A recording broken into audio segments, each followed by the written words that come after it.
কাজেই রহমত আমাদের দুনিয়াতেও যেমন দরকার, মৃত্যুর পরেও তেমনই দরকার।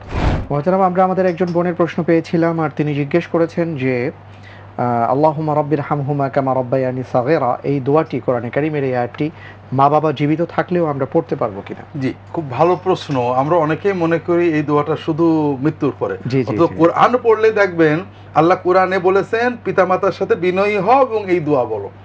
তার মানে জীবিত অবস্থায় পিতামাতা যখন বৃদ্ধ হবে, কোরআনের সূরা বনি ইসরাইল বা সূরা ইসরার আয়াতটা হলো ইম্মা ইয়াবলুগান্না ইনদাকাল কিবারা আহাদুহুমা আও কিলাহুমা, তোমাদের পিতামাতার উভয় অথবা একজন যদি বৃদ্ধ হন, তুমি তাদেরকে পাও, তাদেরকে তুমি এই করবে, তাদের সাথে বিনয় ব্যবহার করবে, তাদের আনুগত্য করবে, তাদেরকে উফ বলবে না, এবং তাদের জন্য আল্লাহর কাছে এই দোয়াটা করবে। তাহলে বোঝা গেল এই সব কাজগুলোই কিন্তু জীবিত অবস্থায় মূলত। ২ নম্বর কথা হলো রহমত কি শুধু মরার পরেই লাগে না, দুনিয়াতে আমাদের লাগে? তাহলে আমরা যে বলি আসসালামু আলাইকুম ওয়া রাহমাতুল্লাহ, আমরা রহমতের দোয়া করলাম না? কাজেই রহমত আমাদের দুনিয়াতেও যেমন দরকার, মৃত্যুর পরেও তেমনই দরকার।